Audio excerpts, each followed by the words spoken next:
Hey guys, this is Ashish Goyal. आप लोगों के सामने हाजिर हूँ एक नया टॉपिक लेकर, tools of biotechnology and restriction enzyme. आज के दिन के बारे में थोड़ी सी बातें करते हैं। आज का दिन बहुत ही स्पेशल है, आज टीचर्स डे है। तो सबसे पहले happy teachers day to my parents, जिन्होंने मुझे सिखाया, बड़ा किया और यहाँ तक खड़ा किया कि आज मैं आप लोगों के सामने बोल पा रहा हूँ। Happy teachers day to you as well बच्चों। आप लोगों ने हमें बहुत कुछ सिखाया है। आज हम टीचर्स हैं बिकॉज आप हमें सुनते हैं, आप हमसे सीखते हैं। तो हर टीचर सबसे पहले एक लर्नर है, सबसे पहले एक स्टूडेंट है, और वो हर चीज़ों से, हर पर्सन से सीखता है। तो happy teachers day to all the teachers in the world, जिनका जो भी कंट्रीब्यूशन है। शायद टीचर्स हैं जो इस चेंज के लिए, इस सोसाइटी के अंदर एक चेंज के लिए रिस्पॉन्सिबल हैं, एक चेंज लेकर आने के लिए, इस सोसाइटी के अंदर एक बदलाव लाने के लिए बेहतर कार्य कर रहे हैं बच्चों। चलिए शुरू करते हैं आज का टॉपिक हमारा इसी के साथ, that is tools of biotechnology and restriction enzymes. तो बच्चों स्टार्ट करते हैं। देखिए,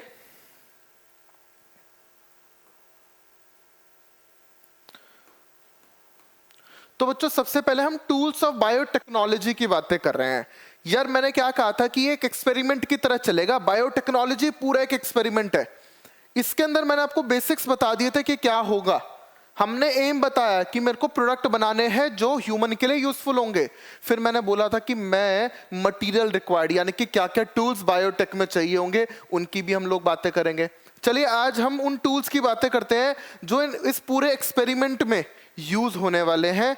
तो बच्चों सबसे पहले क्या क्या टूल्स हैं, मैंने उसका एक बेसिक सी चीजें बताई है कि क्या क्या टूल्स हमें इसमें चाहिए होंगे। देखो, सबसे पहले हमें एंजाइम्स चाहिए होंगे। बड़े सारे एंजाइम्स इसमें लगेंगे, जैसे कि पहला लाइटिक एंजाइम्स, दूसरा क्लीविंग एंजाइम्स या restriction enzymes, third joining enzymes, DNA ligase वगैरह की बात करें, and fourth synthesising enzyme, polymerases, polymers बनाने वाले, डीएनए पॉलीमरेज, आरएनए पॉलीमरेज, इस तरह के एंजाइम्स रिक्वायर्ड होंगे। कहाँ कहाँ, कौन कौन, कैसे कैसे यूज होगा, तमाम बातें आगे करेंगे।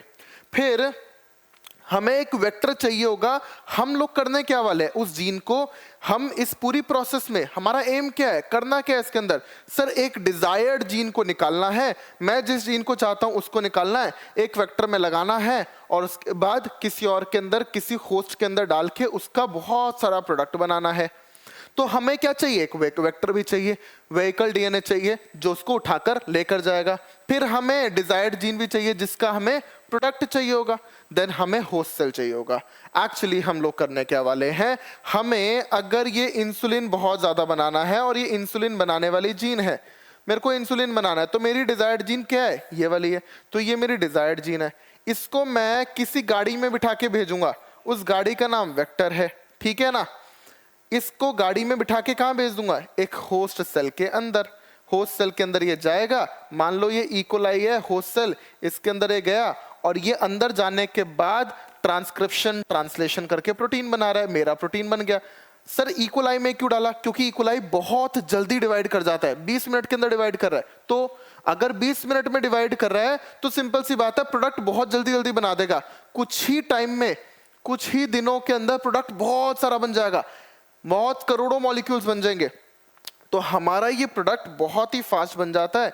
ये इसलिए हम इसको इस होस्ट के अंदर, जनरली इकोलाई के अंदर डाल के रेप्लिकेट कराते हैं। तो ये हो गया बेटा जी हमारा होस्ट सेल, ठीक है ना। ये इंसुलिन वाली जीन हो गई हमारी डिजायर्ड जीन, जिसके अंदर बिठाकर ले जा रहे हो वो हो गया वेक्टर। इन सब में बहुत सारे एंजाइम्स लगेंगे, ये हो गए जो एंजाइम्स इनमें लगेंगे।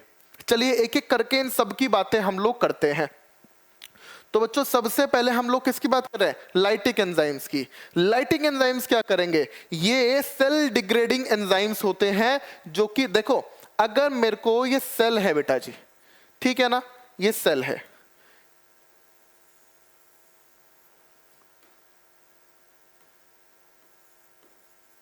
तो देखिए आप एक चीज समझो, ये क्या है, सेल वॉल है सर, ये क्या है, प्लाज्मा मेम्ब्रेन है सर, ये क्या है, ये हमारा अंदर डीएनए पड़ा है।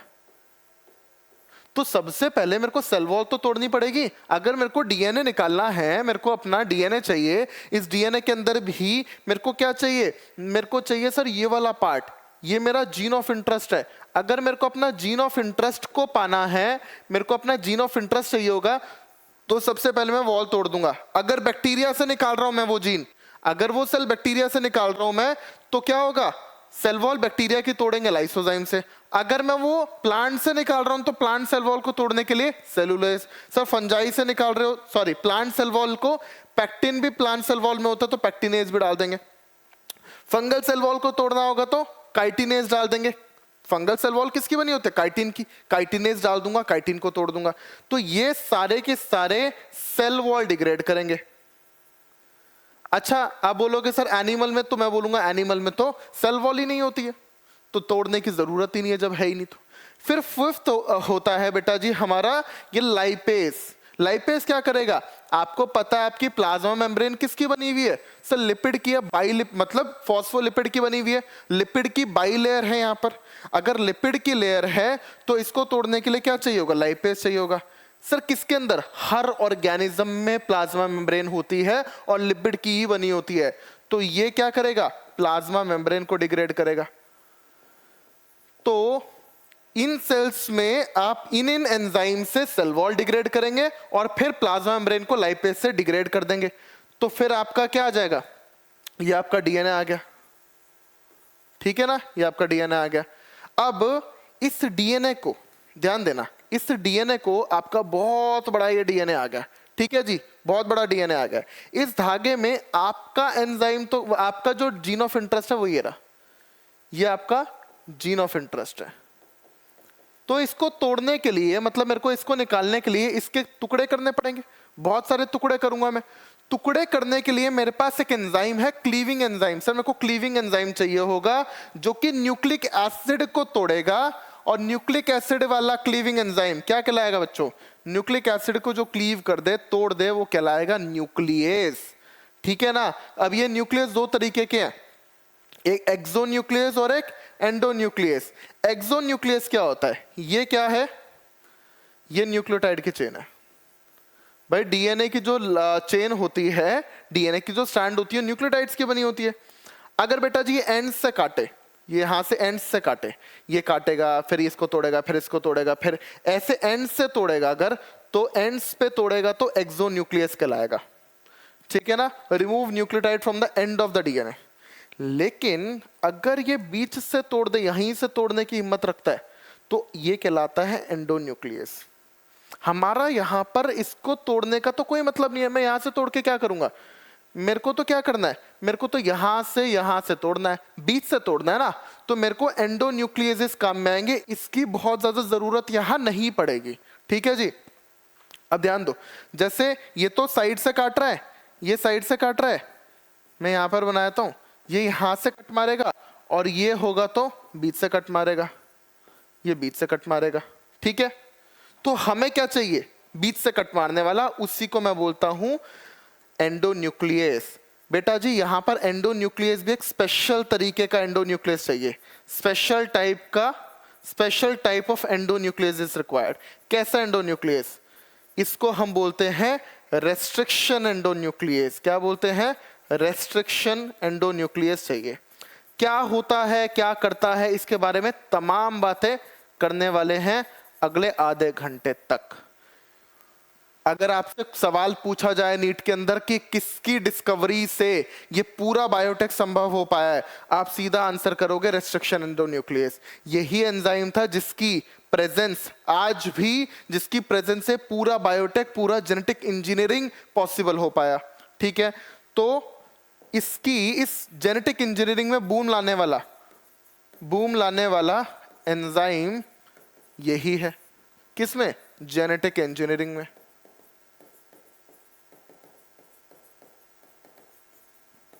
ठीक है जी। अब ध्यान से समझो बच्चों, आरी है क्या, एग्जैक्ट हमें मीनिंग समझना है आरी का, बहुत ध्यान से देखना। आरी क्या होता है ऐसे समझो, पहले यहां पर देखो, ये डीएनए की स्ट्रैंड है, ऐसे समझो, ये डीएनए की स्ट्रैंड है।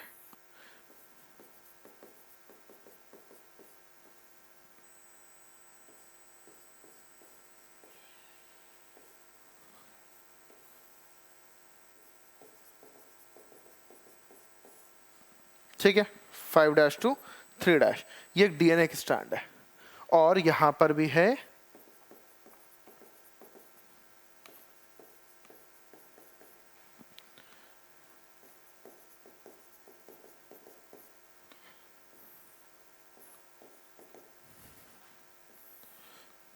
अब ध्यान दो।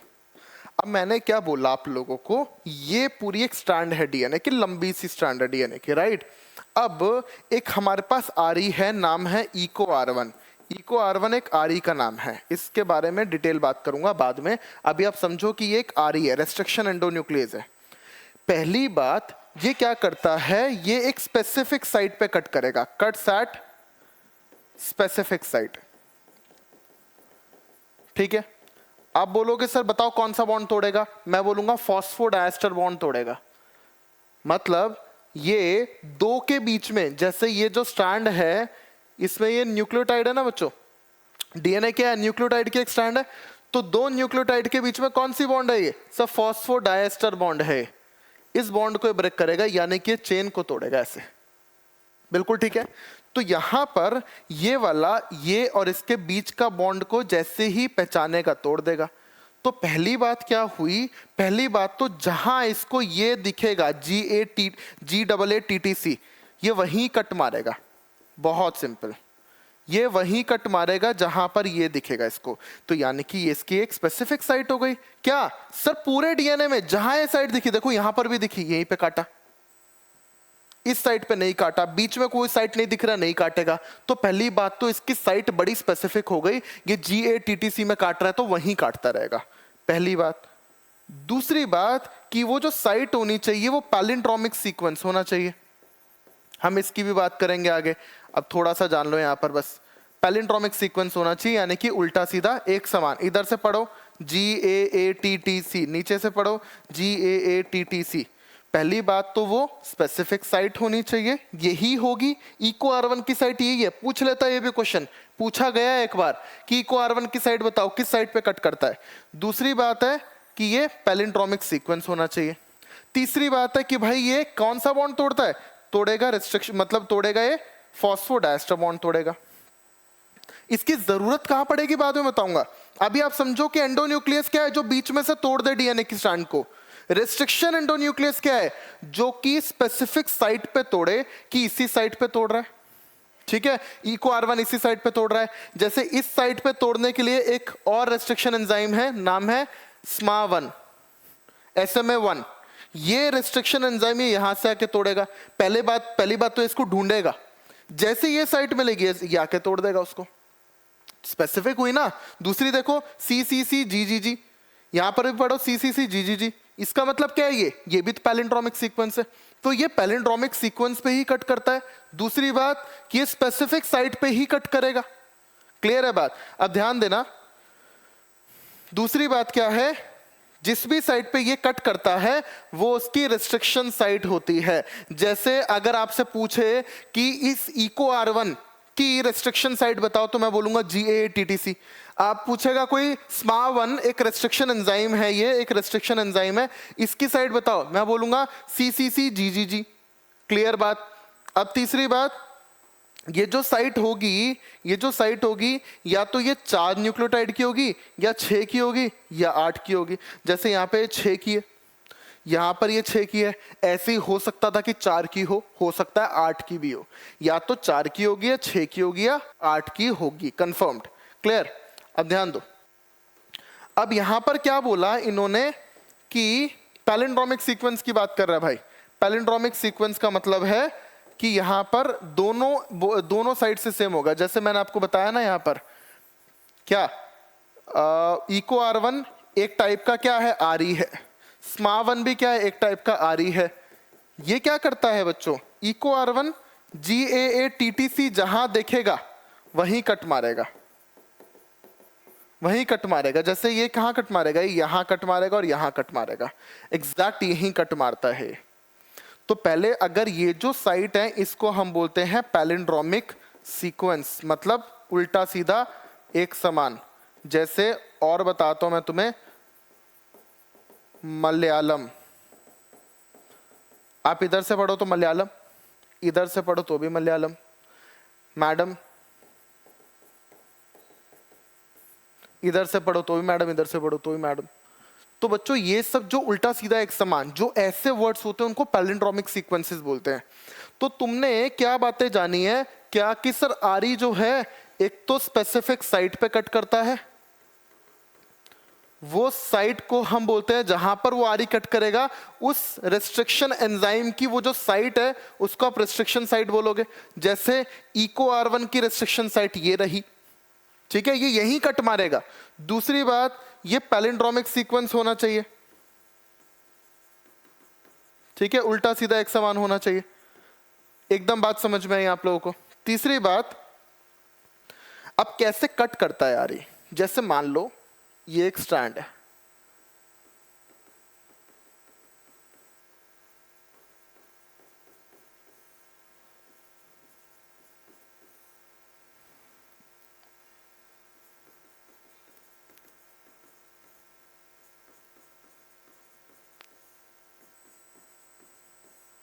देखो बेटा ये एक स्टैंड है। तो एनसीईआरटी क्या लिखती है बहुत ध्यान से सुनो कि पहले तो रेस्ट्रिक्शन एंजाइम, हर रेस्ट्रिक्शन एंजाइम फंक्शन करेगा सबसे पहले पूरी डीएनए की लेंथ को इंस्पेक्ट करेगा, इसके पूरे की लेंथ इंस्पेक्ट करेगा, ठीक है ना, पूरे की लेंथ इंस्पेक्ट किया। दूसरा उन्होंने क्या किया, अपनी रेस्ट्रिक्शन एंजाइम को, उनकी स्पेसिफिक रिकॉग्निशन साइट है, सीक्वेंस है, ये इसको रिकॉग्निशन मतलब इसको रिकॉग्नाइज किया किसने, इको R1 ने। मान लो मैंने इको R1 डाल दिया तो ये पूरे में घूम घूम के पूरी लेंथ को इंस्पेक्ट करेगा और देखेगा कि मेरा ये सीक्वेंस कहाँ है, देखा यहाँ सीक्वेंस है, ठीक है। और जैसे ही यहाँ सीक्वेंस इसको दिखेगा ये क्या करेगा, कट मार देगा। ये कट भी स्पेसिफिक जगह मारता है, यहाँ कट मारेगा एक और एक यहाँ कट मारेगा, ठीक है ना। कट की बातें मैं आगे करूंगा। तो आपने देखा कि सबसे पहले तो इंस्पेक्ट किया पूरी लेंथ को, दूसरी बात अपनी रेस्ट्रिक्शन एंजाइम मतलब अपनी रिकॉग्निशन साइट को पहचाना, रेस्ट्रिक्शन साइट को रिकॉग्नाइज किया, ठीक है, और उसके बाद वहां पर दो बेस पेयर के बीच में कट लगा दिया। टू सेम जैसे यहां पर जी और ए के बीच में मारा है और यहां पर भी जी और ए के बीच में मारा है, एकदम सेम पे मारेगा। ऐसा नहीं है कि यहाँ पे जी ए के बीच में मार दिया और यहाँ पर ए के बीच में कट मार देगा, ऐसा नहीं होगा। एग्जैक्ट इन दोनों के बीच में मार रहा है जी ए के बीच में, तो यहाँ पर भी जी ए के बीच में ही कट लगाएगा। क्लियर बात।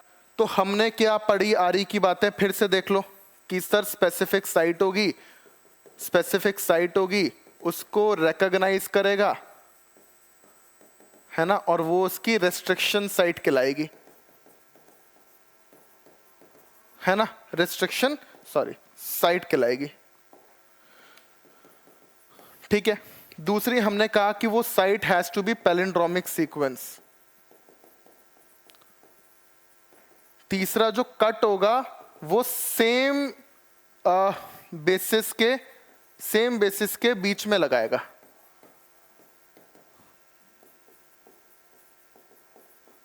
ठीक है जी, सेम बेसिस के बीच में लगाएगा, जैसे यहां पर लगाया यहां पर लगाया।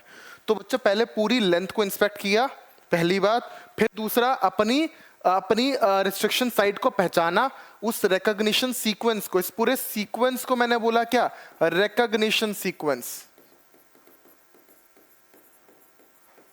ठीक है, रिकॉग्निशन सीक्वेंस को पहचाना और इसको यहां पे कट लगाए, ठीक है जी। अब ध्यान से देखो कि सबसे पहला, अब ये सर आरी हमें मिला कहां से, इसकी डिस्कवरी हुई कहां से, ये कैसे आया हमारे पास, उसकी तमाम बातें हम लोग करते हैं, आपके सारे क्वेश्चंस क्लियर हो जाएंगे। अभी तक मैंने ये बताया कि आरी वर्किंग कैसे करता है, अब आपके इससे जुड़े तमाम क्वेश्चंस यहाँ पे क्लियर होंगे कि पहला आरी हिंदी 2 था, हिंदी 2 पढ़ते हैं इसको, हिंदी 2 ऐसे इसका प्रोनाउंसिएशन है, हिंद 2 नहीं पढ़ते हैं, हिंदी 2, राइट, ऐसे पढ़ेंगे हिंदी 2, ऐसे जैसे इसको पढ़ते हैं इको R1, इसको R पूरा बोलते हैं, ऐसे ही हिंदी 2, क्लियर। चलो इसके बाद स्मिथ, नेथन एंड आर्बर, इन तीनों ने इको R1 नाम का रेस्ट्रिक्शन एंजाइम डिस्कवर किया। सर इनके नाम बड़े अजीब अजीब से हैं, ये नाम कैसे रखे गए हैं, यानी कि इनका नॉमेनक्लेचर कैसे हुआ, कैसे नामकरण हुआ, बात करेंगे हम, क्लियर। रेस्ट्रिक्शन एंजाइम हमें बैक्टीरिया के अंदर मिले एक्चुअली बच्चों, जो कि एक्चुअली बैक्टीरियोफेज की ग्रोथ को रिस्ट्रिक्ट कर रहे थे। अब हमें ये रेस्ट्रिक्शन एंजाइम मिले कहां से, उसकी बातें हम करते हैं। देखो ऐसे समझो, मैं आपको एक चीज बताता हूं बेटा जी, ये बैक्टीरिया है। अब इस बैक्टीरिया के ऊपर अटैक करता वायरस। जो वायरस बैक्टीरिया को अटैक करेगा, जो वायरस बैक्टीरिया को अटैक करेगा, उस वायरस को हम बैक्टीरियोफाज बोलते हैं। तो भाई इसने क्या किया, इस बैक्टीरिया ने अपना एक डिफेंस मैकेनिज्म डेवलप किया इससे बचने के लिए। क्या किया, बहुत ध्यान से सुनना। जैसे ही वायरस ने अपना डीएनए इसके अंदर डाला, जैसे ही वायरस ने अपना डीएनए इसके अंदर डाला कि भाई इसके अंदर जाके मैं ग्रो करूंगा मस्त, तो इस बैक्टीरिया ने क्या किया, एक एंजाइम रिलीज किया, एंजाइम रिलीज किया जिसका नाम था एंडोन्यूक्लियस। मतलब हमने रखा इसका नाम, पूरा नाम इसका रेस्ट्रिक्शन एंडोन्यूक्लियस। क्यों रखा रेस्ट्रिक्शन एंडोन्यूक्लियस, वही बताता हूँ।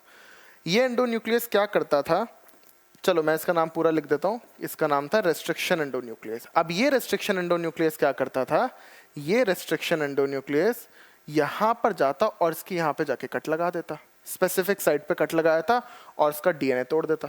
जैसे इसका डीएनए मान लो, इसका मैं यहाँ पे बाहर निकाल के बता रहा हूँ, GAATTC था, यहाँ पर भी GAATTC था। तो भाई मान लो अगर ये आया तो इसने क्या किया, अपना एक एंजाइम निकाला जिसको आज हमने नाम रख दिया EcoR1। जैसे इसने साइड देखा तो यहां से इसने तोड़ दिया, तो डीएनए दो पार्ट में टूट गया बच्चों, दो पार्ट में टूट गया। किसमें, इसमें और एक इसमें, दो पार्ट्स में टूट गया डीएनए। जैसे ही आपने क्या किया, जैसे ही वायरस आया, वायरस से अपना डीएनए डाला, डीएनए को तोड़ दिया बीच में से, वायरस कुछ नहीं कर पाएगा अब, और अपने आप को वायरस से बचा लिया। तो भाई इसने क्या किया, इस एंडोन्यूक्लियस क्यों बोला, क्योंकि एंडोन्यूक्लियस इसलिए बोला क्योंकि ये कट करता है डीएनए को बीच से, in between, it cuts DNA from the middle of the strand. तो हमने इसको बोला कि ये तो बीच से कट कर रहा है, पहली बात। दूसरी बात क्या बोली बच्चों, कि ये बैक्टीरिया अपना डिफेंस मैकेनिज्म है, वायरस की ग्रोथ को क्या करेगा, रिस्ट्रिक्ट करेगा, वायरस की ग्रोथ को रिस्ट्रिक्ट करेगा।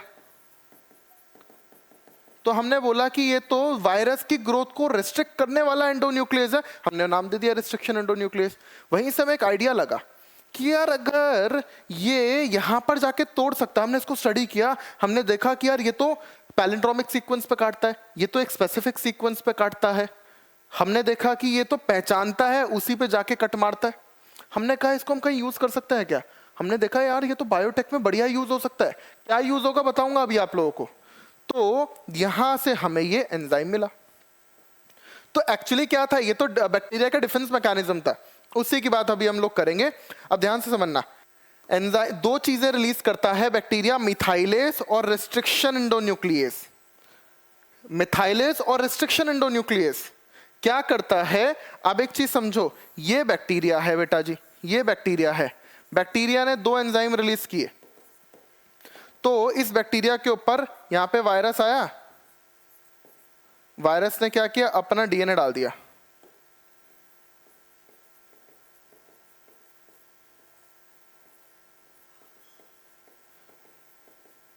ये वायरस ने अपना डीएनए डाल दिया, ठीक है जी, ये वायरल डीएनए। यहां पर इसका डीएनए था बेटा जी, इसके डीएनए के अंदर भी हमने क्या देखा, यही साइट थी, GATTC, यही साइट थी। अब इसने क्या किया, ध्यान दीजिएगा, इसने क्या किया, इस बैक्टीरिया ने यहां से आरी निकाला और इस आरी ने जाके इसको काट दिया, इसको कट कर दिया, ठीक है जी, बिल्कुल कट कर दिया। लेकिन साथ ही साथ ये आरी इसको भी तो कट कर देगा, अपने आप को कैसे बचाएगा। तो इसने क्या किया, ये बैक्टीरिया चालू है, बहुत चालू चीज है, इसने क्या किया, यहां पर अपने मिथाइल जोड़ दिया, यहां पे मिथाइल जोड़ दिया, मिथाइल जोड़ दिया, किसकी हेल्प से, मिथाइलेज की हेल्प से, मिथाइलेज की हेल्प से अपने में मिथाइल जोड़ लिया। तो जब अपने मिथाइल जोड़ लिया तो आरी तो इसको भी काटने पहुंचा था, लेकिन मिथाइल देखा यार ये तो कुछ गड़बड़ है, यहाँ पे वापस पहुंच गया, मिथाइल ने इसको गुमराह कर दिया, ठीक है ना, ये तो काटने पहुंचा था जी को, ये लेकिन मिथाइलेटेड हो गया, तो ये कैसा हो गया, अनयूजुअल बेस पेयर हो गया, ये तो जी को काटता था, मिथाइलेटेड जी को नहीं काट पाता है। तो यहां पर इसने मिथाइल कर लिया, जहां पर ये कट मारेगा उसने वहां पे मिथाइल लगा लिया और आरी को गुमराह कर दिया। तो इस अब ये जो आरी है, इसने इस आरी से अपने आप को तो बचा लिया बैक्टीरिया ने और दूसरे वायरस को मार दिया। तो मेरे बच्चों इसने यही चीज किया, मैंने अगली स्लाइड में लिखा भी है इस चीज को। देखो आरी कहां से मिला, पहली बात तो बैक्टीरिया से मिला, ठीक है। आरी एक्चुअली क्या था, हमने देखा था वो तो अपने आप को वायरस से बचा रहा था, डिफेंस मैकेनिज्म है इसका, ठीक है ना, it provides defence against viruses. ये आरी never cuts its own bacterial DNA. क्यों नहीं कट करता है, क्योंकि इसका जो रिस्ट्रिक्शन साइट है वो मॉडिफाई हो जाता है मिथाइलेशन करके, मिथाइलर रिलीज करेगा और अपने वाले को मिथाइल चढ़ा के वहां पे मिथाइलेशन कर लेगा और वहां पे आरी काट ही नहीं पाता है, अपने आप को बचा लिया। फिर ये कभी भी यूकेरियोट में सिंथेसाइज नहीं होता, ठीक है ना, ये सिर्फ और सिर्फ बैक्टीरिया के अंदर ही मिलेगा। आरी आपको सिर्फ बैक्टीरिया के अंदर मिलेगा, ठीक है, आपको कभी भी किसी भी यूकेरियोटिक सेल में आरी नहीं देखने को मिलता। आज हमारे पास 900 से भी ज्यादा आरी है बेटा, जो कि हमने निकाले हैं इन बैक्टीरिया से, 230 बैक्टीरिया से।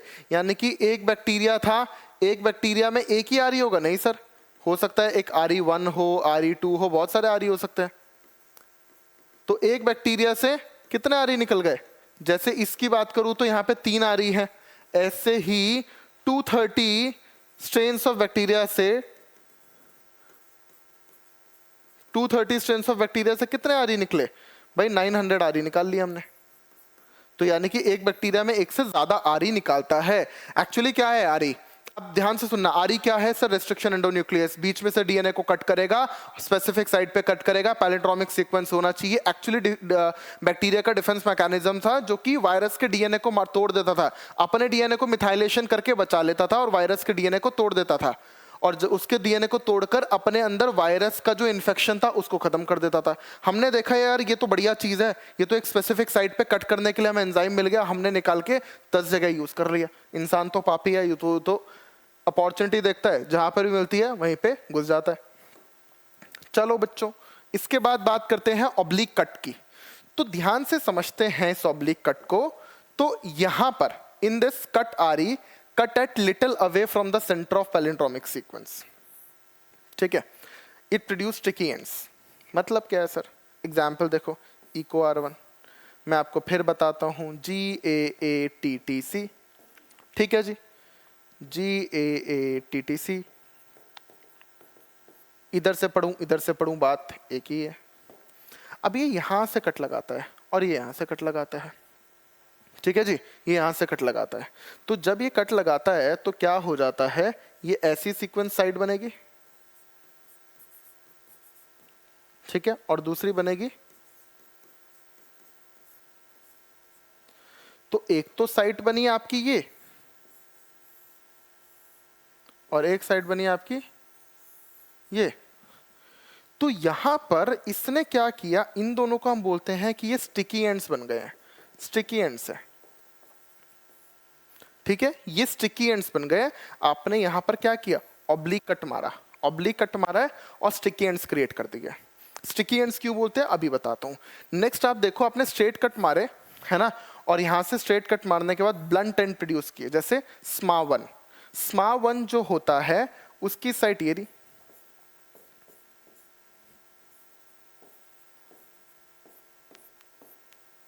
ये क्या करता है, ये यहां पे कट लगाता है, ठीक है जी, यहां पे कट लगाता है। तो मेरे को ये क्या होगा, ये ऐसे बनेगा और यहां पर ये ऐसे बनेगा। तो यहां पर इसका मतलब है कि पहली बात तो ये स्ट्रेट कट लगा, दूसरी बात है कि यहां पर एक बना और यहां पर एक बना, इसको हम बोलते हैं ब्लंट एंड्स। इसको चिपकाना बड़ा मुश्किल है, इसको चिपकाना बड़ा मुश्किल है। वापस से इसको कैसे चिपकाओगे आप, इसको बीच में, इसके बीच में बॉन्ड कैसे कराओगे, थोड़ा सा मुश्किल होगा इन दोनों के बीच में। वहां पर पिछले वाले के अंदर यहाँ पे बॉन्ड कराना इजी है भाई, ये वाला इसके साथ ऑटोमेटिक कर जाएगा, ये वाला इसके साथ कर जाएगा कॉम्प्लीमेंट्री, ये इसके साथ, ये इसके साथ, अपने आप हो जाएंगे। मुझे बताओ नेक्स्ट वाले में इसमें कौन किसके साथ करेगा, नहीं कर पाएंगे ना। यहाँ पर थोड़ी सी मुश्किलें होंगी, तो हमारे लिए बेटर आ रही कौन सा, जो कि ऑब्लिक कट मारे। ऐसे डिफरेंट आ रही है जो सीधे कट मारते हैं, कुछ आ रही है जो ऑब्लिक कट मारते हैं। सबसे बेहतर अगर तुम्हें ये करना है, तुम्हें पूरी प्रोसेस करनी है, तो कौन सा आरी लोगे तुम? आप आरी लोगे स्टिकी एंड्स वाला, जो कि ऑब्लिक कट मारता हो। ठीक है जी। अब ध्यान से समझना, मैंने बोला कि अब आरी का आप नॉमेनक्लेचर कैसे करोगे, कैसे नामकरण करे आरी का। एग्जाम्पल लेता हूं मैं, इको R1, ठीक है, इको R1, एशर्शिया कोलाई,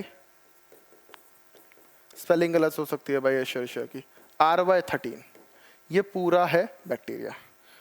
तो बच्चों ध्यान से समझना, ये है आपका जीनस बैक्टीरिया का, ये बैक्टीरिया की स्पीशीज है, और ये बैक्टीरिया की स्ट्रेन है। ठीक है जी।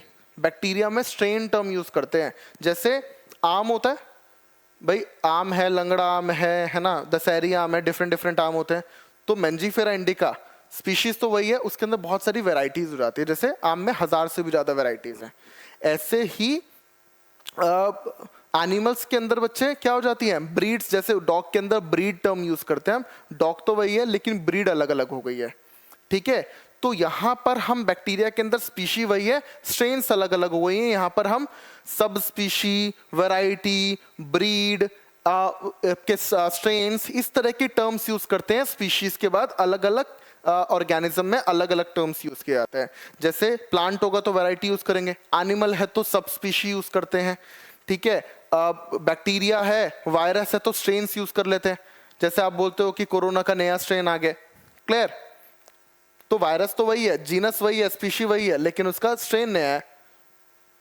तो अब देखो इसका जीनस का ये जो पहला वर्ड है, ये जीनस के पहला जो लेटर है, ये जीनस के फर्स्ट लेटर से आ रहा है। ठीक है, देखो पहली बात तो ये 3 से 4 लेटर का होगा और एक रोमन अल्फाबेट होगा। जैसे इको R1 4 अल्फाबेट है, मतलब 4 लेटर है और एक रोमन है।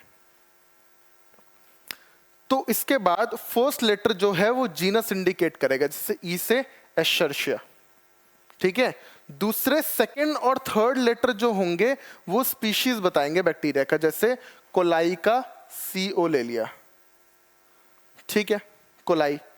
फिर फोर्थ जो लेटर होगा वो बैक्टीरिया का स्ट्रेन इंडिकेट करेगा। ये रहा RY13 है तो इसका R ले लिया। ठीक है, और ये जो आपका एंजाइम ये जो फर्स्ट है, ये क्या है बेटा, ऑर्डर ऑफ आइसोलेशन। डिस्कवरी मत लिख देना बच्चों। कब ये आइसोलेट किया गया, कब मतलब ये निकाला गया बैक्टीरिया से, निकाला गया, आइसोलेशन हुआ। तो सबसे पहले इस बैक्टीरिया से ये निकाला गया, तो हमने बोला कि इको R1 है। जब इसी बैक्टीरिया से, इसी स्ट्रेन से दूसरा आरी आइसोलेट करूंगा, भाई एक बैक्टीरिया में एक से ज्यादा आरी हो सकते हैं, पढ़ चुके हम। जब इसी से दूसरा आरी आइसोलेट करूंगा तो लिखूंगा इको R2, तीसरा करूंगा तो इको R3, चौथा करूंगा तो इको R4। ऐसे ही हम इको R5 एक पढ़ेंगे, वो यानी कि 5वां रेस्ट्रिक्शन एंजाइम था, रेस्ट्रिक्शन एंडोन्यूक्लियस था, जो कि इस बैक्टीरिया की स्ट्रेन से निकला होगा। तो ये क्या है, ऑर्डर ऑफ आइसोलेशन, जिस ऑर्डर में वो आइसोलेट किया गया है उस पर्टिकुलर बैक्टीरिया से। ठीक है जी। अब जैसे आपको, अच्छा मैं एक और बताता हूं, हिंदी 2 के बारे में बताया था। हमारा हिंदी 2 जो है ये फर्स्ट आरी है, फर्स्ट आरी डिस्कवर्ड है। ये पहला आरी डिस्कवर्ड है। बच्चे कंफ्यूज करते हैं यहाँ पर कि पहली डिस्कवरी कैसे है। सर ये 2 तो है यहाँ पर, मैंने बोला 2 डिस्कवरी का ऑर्डर है ही नहीं। ये 2 क्या है, ऑर्डर ऑफ आइसोलेशन है। तो बच्चों सबसे पहले डिस्कवरी तो इसकी हो गई थी, हिंदी 2 की। हिंदी 2 की डिस्कवरी हो गई थी, देख लिया था हाँ ये है और ऐसा काम कर रहा है। लेकिन फिर इसको निकाला गया, आइसोलेट किया गया, एक्सट्रैक्ट किया गया। सबसे पहले हिंदी 1 को किया गया, आइसोलेशन पहले इसका हो गया, फिर इसके बाद आइसोलेशन इसका हो गया। लेकिन पहले देखा किसको गया, डिस्कवरी इसकी हुई थी। तो फर्स्ट डिस्कवरी इसकी हुई, लेकिन आइसोलेशन जो था वो सेकंड आइसोलेशन था। पहला आइसोलेशन किसका था, हिंदी 1 का था। आप बोलोगे सर इसका भी मेरे को पूरा वो बताओ, हिंदी 2 का भी। मैं बोलता हूं देखो, हीमोफिलस इन्फ्लुएंजा, ठीक है। अब यहां पर इसकी स्ट्रेन होती है आरडी, ठीक है जी, आरडी स्ट्रेन होती है। अब इस आरडी का हमने डी ले लिया यहाँ पे, हिंदी। आप बोलोगे सर आर क्यों नहीं लिया? क्योंकि इसकी दूसरी स्ट्रेन है आरएफ। आप अलग अलग कैसे दिखाओगे? आप अलग अलग दिखा नहीं पाओगे ना। यहाँ इसकी स्ट्रेन में भी आर ले लेते हो तो दूसरी स्ट्रेन में भी आर है। इसकी स्ट्रेन में डी अलग होता है, एफ अलग होता है, इसलिए हमने यहाँ पे डी ले लिया। तो एच हीमोफिलस का एच, इन्फ्लुएंजा का आई एन, ठीक है, सेकंड थर्ड लेटर, और डी ले लिया इसकी स्ट्रेन का, जो इसकी स्ट्रेन को बताता है। डिफरेंट डिफरेंट स्ट्रेन में आर कॉमन है, इसलिए मैंने वो चीज लिया जो कॉमन नहीं है, राइट। तभी तो उसकी मेन स्ट्रेन बताएगा। अगर मैं आर लिख देता तो आप बता सकते थे कि ये वाली है कि ये वाली, नहीं बता पाते। डी लिख दिया तो मैंने बता दिया कि भाई यही वाली है, इसलिए मैंने डी यूज किया। और इसको सेकेंडली आइसोलेट किया गया था, उससे पहले आइसोलेशन हिंदी 1 का हो गया था, लेकिन डिस्कवरी सबसे पहले हिंदी 2 की हुई थी। क्लियर बात है ना? बहुत इजी सा कॉन्सेप्ट है। अब जैसे मैंने यहाँ पे कुछ रखे हैं यहाँ पर, अब देखो इको R1 में ये यहाँ से कट लगाता है, यहाँ से कट लगाएगा तो स्टिकी एंड्स प्रोड्यूस करेगा। यहाँ से हिंदी 3 में ये यहाँ पे कट लगाता है तो ये भी क्या करेगा? स्टिकी एंड प्रोड्यूस करेगा। बाम H1 में भी ऐसा ही होगा, लेकिन यहाँ पर ये यहाँ कट लगा रहा है तो ब्लंट एंड प्रोड्यूस कर दी। यहाँ पर मैंने SMA1 का आपको ऑलरेडी बताया हुआ है कि यहाँ कट लगाता है तो ये भी ब्लंट करेगा, ये भी यहाँ कट लगाता है बीच में एकदम तो ये भी ब्लंट करेगा।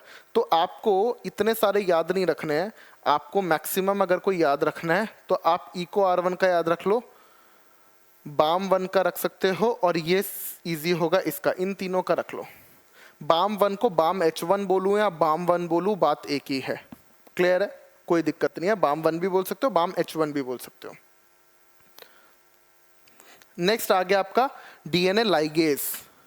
चलो अभी हमने एंजाइम पढ़ा, सबसे पहले क्लीविंग एंजाइम पढ़ा था, लाइटिक एंजाइम पढ़ा था कि हम सेल वॉल को तोड़ेंगे और प्लाज्मा मेम्ब्रेन को तोड़ेंगे। दूसरा हमने रेस्ट्रिक्शन एंडोन्यूक्लियस पढ़ा, क्लीविंग एंजाइम से एक्सोन्यूक्लियस, एंडोन्यूक्लियस। एंडोन्यूक्लियस में भी स्पेशल टाइप का एंडोन्यूक्लियस, रेस्ट्रिक्शन एंडोन्यूक्लियस, जो कि स्पेसिफिक साइट पे कट करता है। उसका नॉमेनक्लेचर पढ़ा हमने, उसकी रिकॉग्निशन साइट को वो पूरा इंस्पेक्ट करके रिकॉग्निशन साइट को पहचानता है, रिकॉग्नाइज करता है और उस पर जाके कट करता है। हर किसी की अपनी स्पेसिफिक साइट होती है जो कि पैलिंड्रोमिक सीक्वेंस रखती है। वो स्टिकी एंड्स भी प्रोड्यूस कर सकता है और आपके ब्लंट एंड भी प्रोड्यूस कर सकता है। ऐसी तमाम बातें हमने आरई के बारे में जानी। इसका बेहतर यूटिलाइजेशन आगे जानेंगे हम। अभी तक हमने इसका फंक्शन कहाँ से एक्सट्रैक्ट किया और इसका नाम कैसे रखा जाता है, उनकी बातें की है बेटा। अब हम आगे डीएनए लाइगेज की बात करेंगे। आप जानते हो डीएनए लाइगेज को, जैसे मान लो डीएनए की स्ट्रैंड है ये, यहां पर ये क्या करता है, मान लो ये वाला ए था, है ना, ये वाला ए है बेटा, और ये यहां पर है जी, CCATG, ऐसे चल रहा है मामला, ठीक है। तो यहां पर इन दोनों के बीच में यहां पे फॉस्फोडाइस्टर बॉन्ड क्रिएट कर देता है, फॉस्फोडाइस्टर बॉन्ड क्रिएट कर देगा, यानी कि स्ट्रैंड को ग्लू कर देता है, जोड़ देता है, दो स्ट्रैंड्स को ग्लू करने का काम करेगा। क्यों जरूरत पड़ेगी सर? जब मैं आरी से कट लगाऊंगा ना, आरी से कट लगाऊंगा तो कट लगाने के बाद जब मैं इसके अंदर अपना जीन ऑफ इंटरेस्ट डालकर क्या करूंगा, दोनों को जोड़ दूंगा, दोनों को क्या करूंगा, लाइगेट करूंगा, ज्वाइन करूंगा, तो मेरे को क्या चाहिए होगा, ज्वाइनिंग एंजाइम। मुझे मॉलिक्यूलर ग्लू चाहिए होगा, मुझे इन दोनों को जोड़ने के लिए कुछ चाहिए होगा, वो होगा डीएनए लाइगेज, लाइगेट करने के लिए। ठीक है जी, हम कहाँ यूज करेंगे, डिटेल बात आगे करेंगे। तो फॉस्फोडाइस्टर बॉन्ड बनाता है भाई। सिंथेसाइजिंग एंजाइम आप जानते हो, पॉलीमरेज। तो सबसे पहला है डीएनए पॉलीमरेज, जो कि डीएनए से डीएनए बना देगा, ठीक है ना, डीएनए से डीएनए बनाएगा।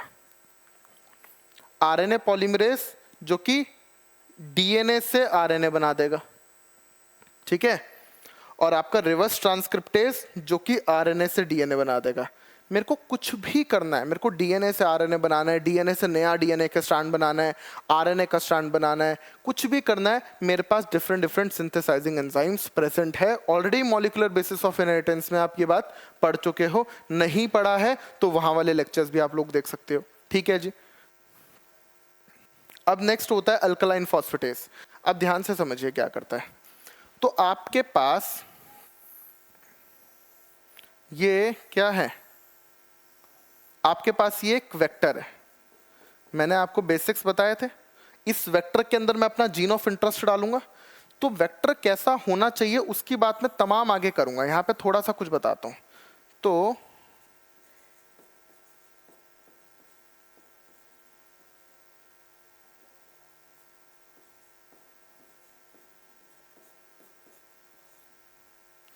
ध्यान दीजिएगा, ये देखो यहां वाली साइड पे बेटा जी, इसके ऊपर मैंने अगर इको R1 डाल दिया तो आप जानते हो GATTC पे इको R1 जाएगा, जाएगा और यहां पे कट मारेगा। ठीक है, यहां पे कट मार देगा। जैसे ही कट मारेगा यहां पर होगा क्या, होगा क्या सर, ये खुल जाएगा। ठीक है जी, ये क्या होगा, खुल जाएगा।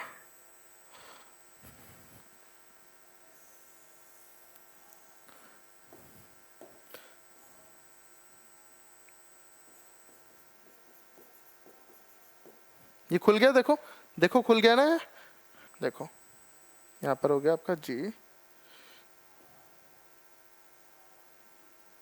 ठीक है, और यहां पर हो गया आपका ये जी हो गया, और ये C T T A और A। ठीक है जी, यही हो गया, एकदम क्लियर है आपको। ये यहां पर खुल गया। अब एक चीज बताओ, ये तो क्या प्रोड्यूस हो गए, स्टिकी एंड्स हो गए, स्टिकी एंड्स हो गए। अब ये स्टिकी एंड्स वापस से भी तो जुड़ सकते हैं। इसका सर्कुलराइजेशन के लिए ये रीसर्कुलराइजेशन हो सकता है, यहाँ पर ये वापस से रीजॉइन हो सकते हैं। ये वापस से रीजॉइन ना हो तो हम चाहें तो इस अल्कलाइन फॉस्फेटेस को यूज कर सकते हैं। इसमें क्या किया, अल्कलाइन फॉस्फेटेस डाल दिया हमने, अल्कलाइन फॉस्फेटेस डाल दिया। तो अल्कलाइन फॉस्फेटेस क्या करता है, यहां पर जो फॉस्फेट होता है, इस साइड पे जो फॉस्फेट होता है, इस फॉस्फेट को रिमूव कर देगा। भाई इसके 5वें कार्बन पे फॉस्फेट होता है ना, यहां पर भी क्या करेगा, फॉस्फेट को रिमूव कर देगा। अब फॉस्फेट ही रिमूव हो गया तो मुझे बताओ, वापस से जुड़ने के लिए फॉस्फोडाइस्टर बॉन्ड बनना चाहिए, उसके लिए क्या होना चाहिए, फॉस्फेट होना चाहिए। वो सब होगा ही नहीं, तो यहां पर क्या हो जाएगा, प्रिवेंट रीसर्कुलराइजेशन। मैं चाहता हूं ना कि इसके अंदर क्या ऐड हो जाए, मेरा मेरा जीन ऑफ इंटरेस्ट इसके अंदर ऐड हो जाए। तो इसकी रीसर्कुलराइजेशन के को रोकने के लिए हमने क्या डाला, अल्कलाइन फॉस्फेटेस डाल दिया। ठीक है जी, क्योंकि मैं चाहता हूं मेरा जीन ये रहा, देखो मेरा जीन ये रहा,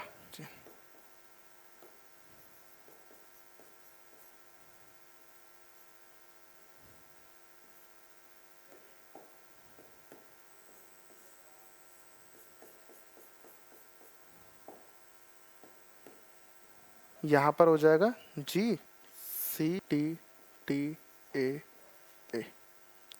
तो बच्चों ये वाला आप एक चीज देखो, ये मेरा जीन ऑफ इंटरेस्ट खाली ये कौन सा है, ग्रीन वाला पार्ट है, this is my gene of interest. ये मेरा जीन ऑफ इंटरेस्ट है, GOI gene of interest, government of India नहीं है, जीन ऑफ इंटरेस्ट है।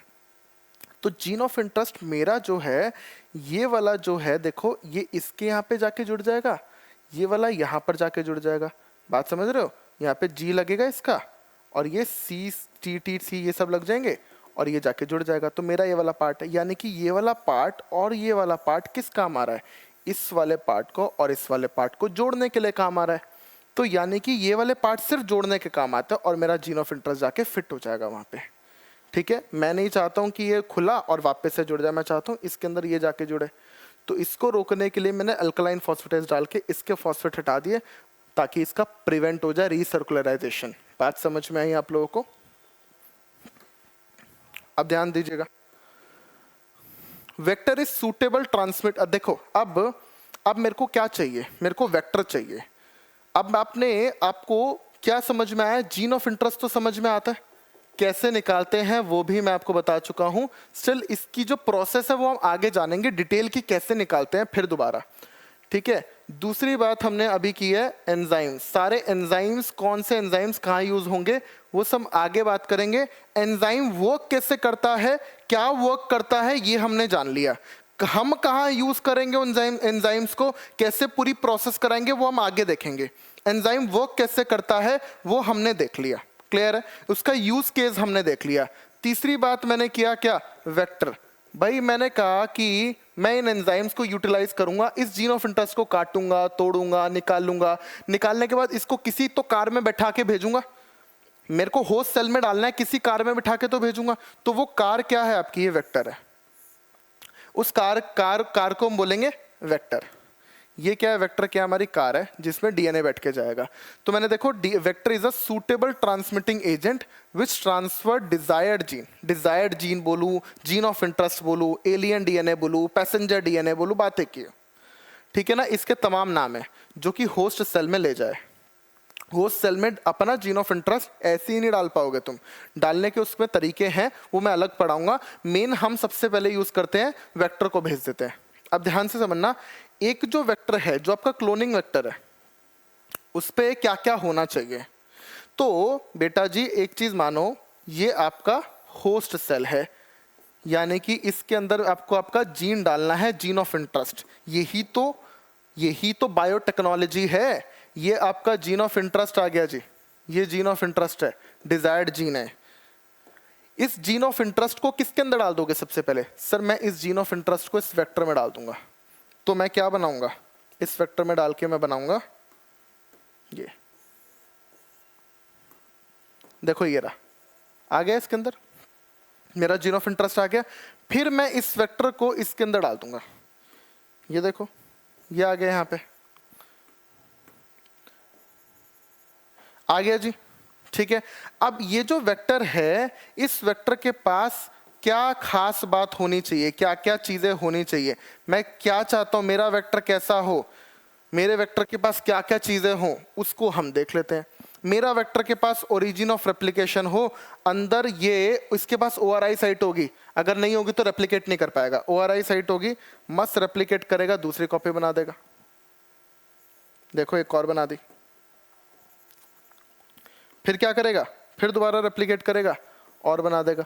तो भाई एक के अंदर थाउजेंड्स ऑफ कॉपीज हो सकती है, 15 से 100 कॉपीज के बीच में हो सकती हैं। हो सकता है 50 कॉपीज हो, 70 कॉपीज हो, 80 कॉपीज हो, बहुत सारे डीएनए की मतलब प्लाज्मिड की कॉपी बना देगा वो, या सॉरी वेक्टर की कॉपी बना पाए वो, वेक्टर की बहुत सारे वेक्टर की कॉपी बना पाए। तो कॉपी बनाने के लिए इसके पास क्या होनी चाहिए, ओरिजिन ऑफ रेप्लिकेशन, ओआरआई तो होनी चाहिए, ठीक है। दूसरा उसके ऊपर क्लोनिंग साइट भी तो होनी चाहिए, रेस्ट्रिक्शन एंडोन्यूक्लियस। तो मतलब आपका आरी कहाँ कट करेगा, आरी कट करने के लिए आरी के यहाँ पे आरी कट करेगा, तभी देखो समझो, यहाँ पे आरी ने कट किया होगा, फिर ये खुल गया होगा, खुलने के बाद ही इसके अंदर चला गया होगा, यानी कि इसके पास आरी की साइट भी तो होनी चाहिए, रेस्ट्रिक्शन एंडोन्यूक्लियस की साइट होनी चाहिए। तो उसी को हम रेस्ट्रिक्शन साइट या क्लोनिंग साइट बोलते हैं। तीसरी बात है सेलेक्टेबल मार्कर होना चाहिए।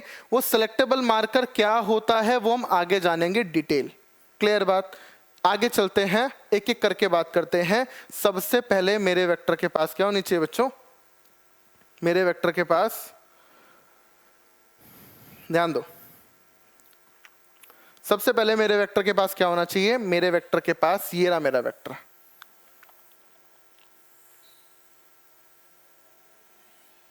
ये रहा मेरा वेक्टर, ठीक है जी। इस वेक्टर के पास क्या होनी चाहिए, बहुत सारी साइट्स है, ये एक साइट है, इसको हम बोलेंगे ORI, origin of replication. Sir क्या जरूरत है भाई, ओरिजिन ऑफ रेप्लिकेशन होगा तभी तो ये हमारा डिजायर्ड जीन जो है उसकी बहुत सारी कॉपीज बना देगा। This site increases the number of desired gene into the host cell. भाई अगर यहाँ पर ये रेप्लिकेट कर पा रहा है और ये मेरा डिजायर्ड जीन है, ये क्या है, मेरा डिजायर्ड जीन है, तो अगर यहाँ पर ये ओरिजिन ऑफ रेप्लिकेशन है और ये बहुत ज़्यादा रेप्लिकेट करेगा, तो यानी कि बहुत सारा मेरा भी डिजायर्ड जीन जो था वो कॉपी करेगा, मेरे डिजायर्ड जीन की कॉपी बढ़ा दी, किसमें? होस्ट सेल के अंदर। ठीक है जी, ये होस्ट सेल के अंदर था एक, अब उस होस्ट सेल के अंदर ये कॉपीज बढ़ा रहा है। ठीक है ना, तो इसने ये लिखा, this site increases the number of desired gene into the host cell. दूसरी बात, ORI site is also responsible for increase in controlling the copy number of plasmid within the cell.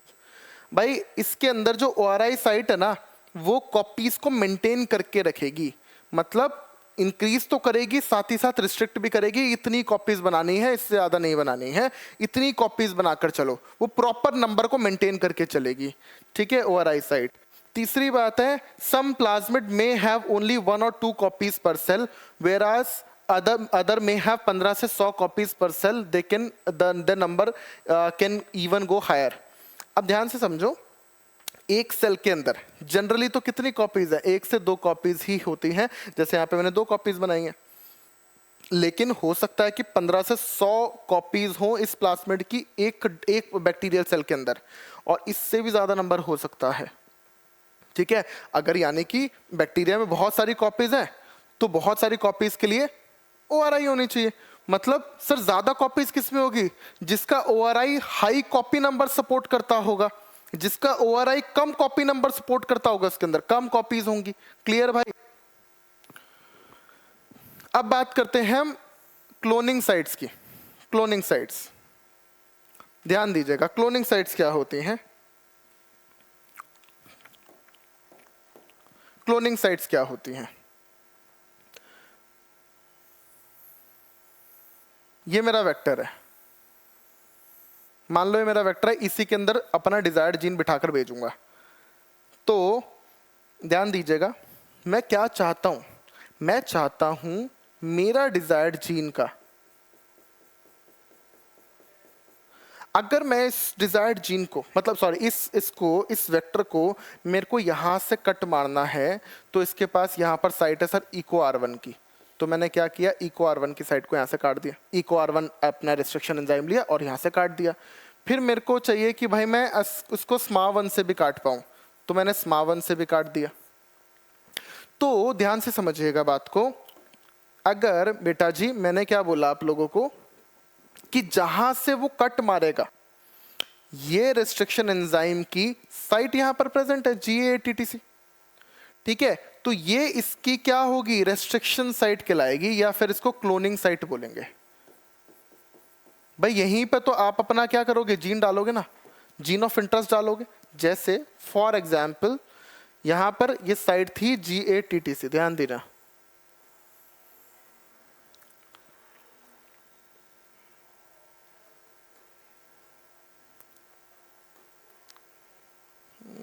यहां पे मैं ज्योमेट्री ले लेता हूं,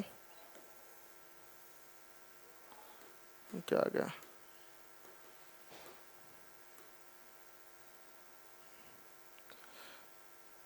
simple shape चाहिए मेरे को। देखो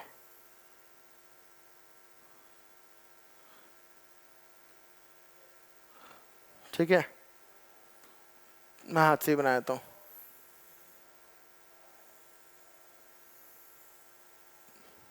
ध्यान दो, मैंने क्या बोला आप लोगों से कि ये आपका वेक्टर है, ये एक वेक्टर है।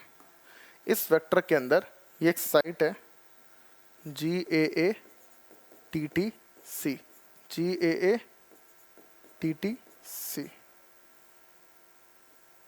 ठीक है जी, ठीक है। और आपने क्या किया, अपना डिजायर्ड जीन, ये रहा आपका, आपके डिजायर्ड जीन के अंदर यहां पर साइट थी,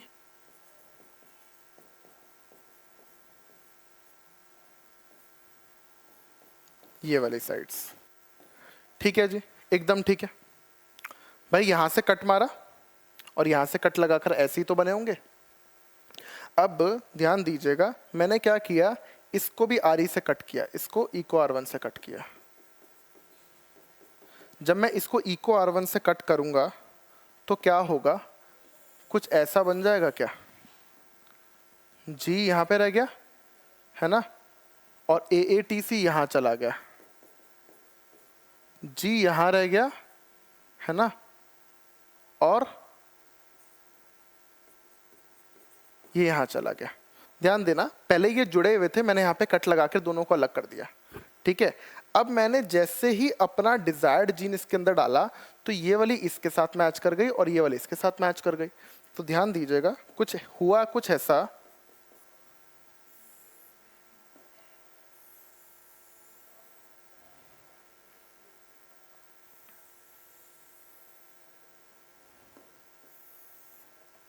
हुआ कुछ ऐसा बेटा, यहाँ पर क्या था जी, यहाँ पे क्या था सी टी टी ए ए, ठीक है, और यहाँ पे क्या था सी टी टी ए और ये जी, ठीक है जी, क्लियर एकदम।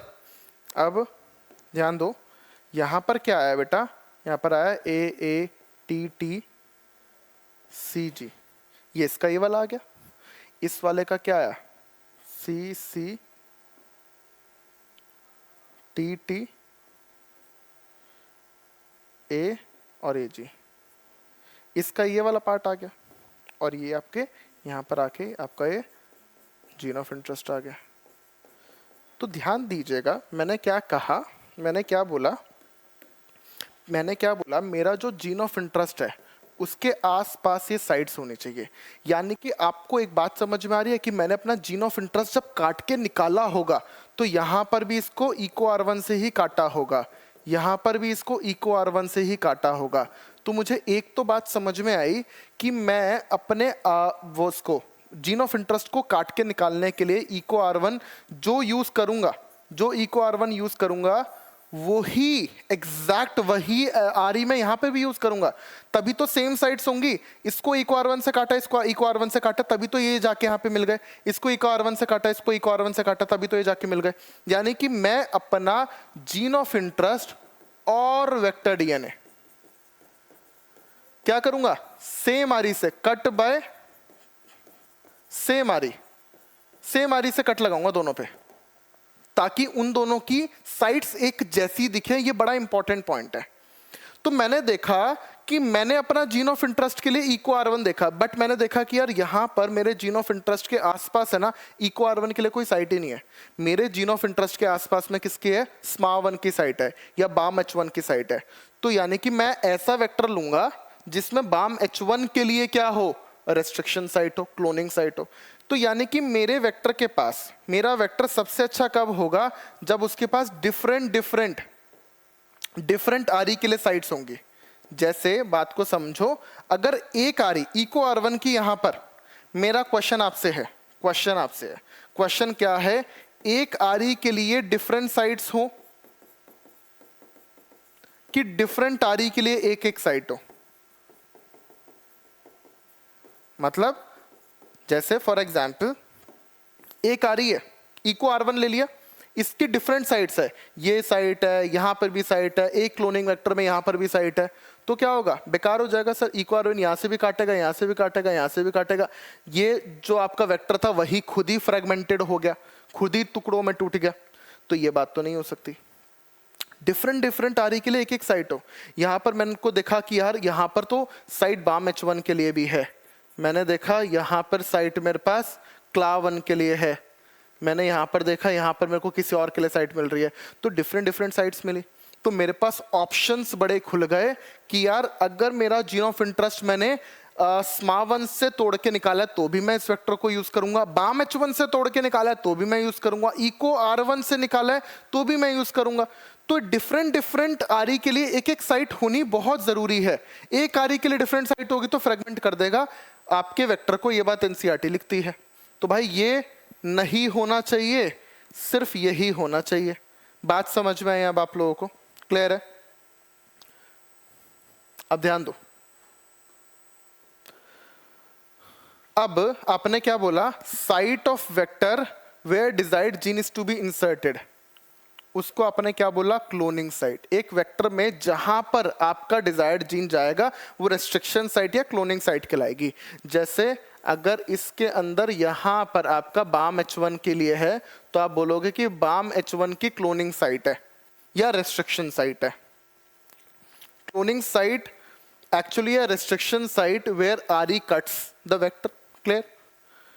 a vector should have restriction enzyme for many restriction enzyme but only one restriction site for each enzyme.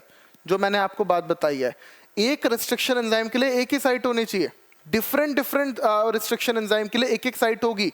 एक restriction enzyme के लिए बहुत सारी साइट होगी तो तोड़ देगा, fragment कर देगा.